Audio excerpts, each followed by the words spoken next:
কোন সাধনে পাইব তোমায়,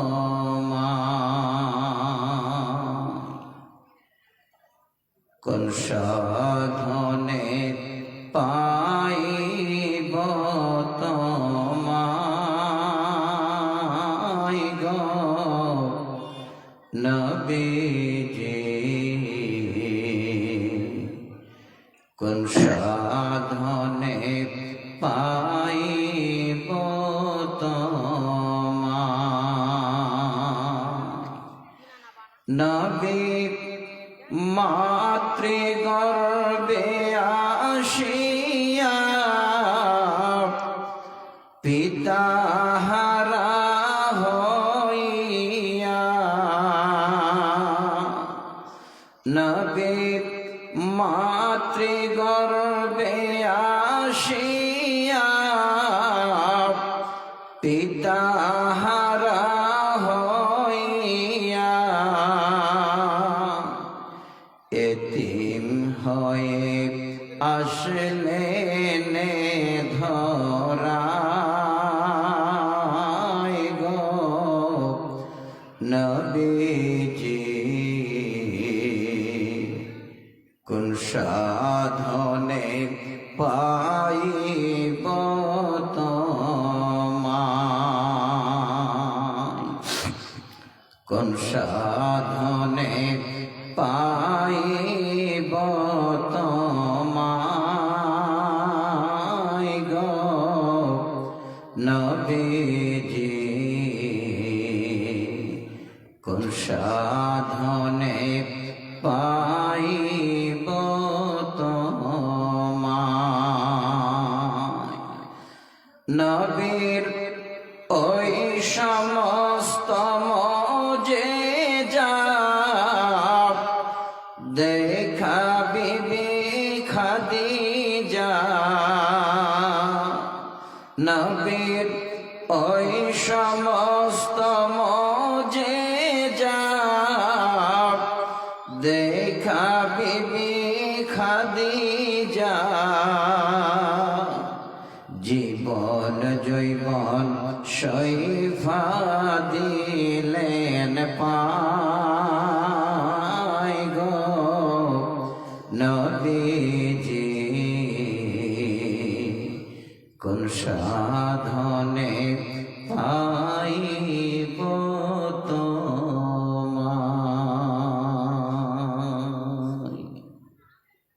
উপস্থিত সম্মানিত সভাপতি সাহেব, সম্মুখে বসে থাকা মুষ্টিমে কয়েকজন শ্রোতা মণ্ডলী, পর্দার আড়ালে বসে থাকা পর্দানাসীনা অবলা সরলা মা খালা বোন ও বোনেরা, সর্বাগ্রে রব্বুল আলামিনের দরবারে শুকরিয়া আদায় করি, যিনি আল্লাহ শোনার উদ্দেশ্যে তখন পর্যন্ত আমাদের জাগিয়ে রেখেছেন, বাঁচিয়ে রেখেছেন। সে আল্লাহর কাছে তিনার বান্দা হিসেবে একবারে রাত্রিবেলায় তিনার গুণগান করি, সকলে মিলে পড়ি আলহামদুলিল্লাহ। শতকোটি শান্তির ধারা বর্ষিত হোক নবী কুলের শিরোমণি মা আমিনার দুলাল নবী মুহাম্মদ রাসূলুল্লাহ সাল্লাল্লাহু আলাইহি ওয়াসাল্লামের উপর। আল্লাহুম্মা আমিন। আল্লাহুম্মা সাল্লি আলাইহি, আল্লাহুম্মা বারিক আলাইহি। ব্রাদার ইন ইসলাম, বর্তমানে এই জালসার ফিল্ডগুলোকে দেখতে পাওয়া যাচ্ছে দিনের দিন অধঃপতনের দিকে। আগে এই ফিল্ডে আপনারা 2টা 3টা 4টা পর্যন্ত জালসা শুনেছেন, এখন সবেমাত্র 11:15 বাজে, তাতেই মজলিস খালি। যেটুকু পয়সা করে নিয়ে এসেছিলেন বেশিরভাগটা যা যেমন পারলেন খেয়ে দিয়ে কেনাকাটা করে বন্ধু বান্ধব নিয়ে অনেক আনন্দ করে দোকানের মালগুলো খালি করে দিলেন। তার সাথে সাথে আপনারা যদি এই জায়গাটাকে একটু ভরিয়ে রাখতেন ভালো লাগতো, যেমন দোকানের মাল খালি, জালসাটাও খালি। যারা আপনারা বসে আছেন, আমি অনুরোধ করব, এই অবস্থায় বক্তব্য রাখা যায় না, কিন্তু তারপরেও যারা আপনারা বসে আছেন যেন আপনারা মাহরুম না হন। আমি অনেক দূর থেকে আপনাদের কাছে এসেছি, এই টাইম, এই সময় ঘুমাবার আরামে, তারপরেও আজকে যেন স্টেজে আমার এটাই টাইম নির্ধারিত ছিল আল্লাহর তরফ থেকে, তাই আপনাদের কাছে আসলাম। বেশি না হলেও কিছুক্ষণ আলোচনা করব, তবে সহিহ সুন্নাহর উপরে, কোরআন এবং হাদিসের উপরে। তাই আল্লাহর কোরআন থেকে একটি আয়াত পড়েছি, সূরাটির নাম সূরা আল আরাফ, আয়াত নাম্বার 33। সহিহ বুখারীর ছোট্ট একটা হাদিসের আওয়াজ পড়লাম, হাদিস নাম্বার 16। কোরআন এবং হাদিসকে মুনাসেবাত রেখে আমি আপনাদের সামনে 2-4 কথা বলি। আল্লাহ যেন এই কথার মাধ্যম দিয়ে আমরা যারা বসে আছি পরিপূর্ণ আমল করে আল্লাহ এর বাদাওলাতে ঈমানকে মজবুত রেখে যেন তিনার জান্নাতুল ফেরদাউসে জায়গা দেন। আর একবার পড়ি আল্লাহুম্মা আমিন। আমি যে আয়াত পড়েছি সেই আয়াতের তর্জমাটা আমি একটু পড়ে করছি। তার আগে আপনাদের সামনে দুটো কথা বলছি। আজকে যে আমরা এখানে কোরআন শোনার উদ্দেশ্যে বসে আছি, এই কোরআন শোনার পরে আমাদের লাভ কি হবে? কোরআন এবং সহিহ সুন্নাহর উপরে কোন একটা মজমুন বা একটা বিষয়ের উপরে, টপিকের উপরে আলোচনা শোনার পরে আমাদের আগামী ভবিষ্যৎ, আমাদের জীবন কিভাবে আমরা চালিত করব বা চলব, সেই নিয়ে যদি একটু আমরা চিন্তাধারা করি, তাহলে দীর্ঘ সময় বসে কোরআন শোনাটা আমাদের জন্য যথেষ্ট উপকার হবে।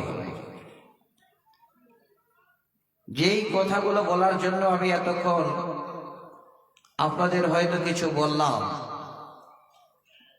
এই কথাগুলোকে বুঝাবার জন্য আপনাদের সামনে প্রত্যেকটার দলিল প্রয়োজন আছে। তো যে বিষয়টাকে নিয়ে আজকে আমি আলোচনা করব, বিষয়টার নাম হলো হায়া। এই যে মাদ্রাসাটা বানিয়েছে, তার সাথে সাথে এখানে বয়েজ মাদ্রাসাও দেখছি। এই মাদ্রাসাগুলোতে পৃথিবীর বুকে আমাদের চলার জীবন, কিভাবে আমরা কোরআন এবং সহিহ সুন্নাহর উপরে চলব, সেই শিক্ষা ছেলেদেরও দেওয়া হয়, মেয়েদেরও দেওয়া হয়। সারা পৃথিবীর জুড়ে এই কোরআনের শিক্ষা পৃথিবীর সমস্ত জায়গায় আছে, আলেম ওলামারা আলোচনা করেন। তাহলে এত সুন্দর একটা গাইডলাইন থাকার পরেও যেন আমরা এলোমেলো, ঠিক জায়গায় আমরা গাইডলাইন পাওয়ার পরেও চলাফেরা করতে পারছি না। এই কারণে কোরআন হাদিসের বিস্তার যেন আমরা এলোমেলো না হই, সঠিক রাস্তা ধরে আমরা পরপারে যেন যেতে পারি, এই শিক্ষাটাই এই মাদ্রাসায় দেওয়া হয়। আজকে দেখেন, এই যে মায়েরা, বেটিরা, বোনেরা, তারা এই মাদ্রাসায় পড়াশোনা করে চলাফেরা করছে। তাদের চলাফেরার ঢাস কি সুন্দরভাবে তারা বোরখা পরে সুন্দর করে আসছে, যাচ্ছে, সালাম, আদব, কায়দা সব তারা শিখতে পারছে। এই জন্য বলছি, কিছু কিছু এরকমের মায়েরা আছেন যারা এই আদব কায়দা নিয়ে চলতে পারে না। রাতে এক রকমের রূপ দেখায়, দিনে আরেক রকমের রূপ দেখায়। সেই মায়েদের বাপজানদের বলবো,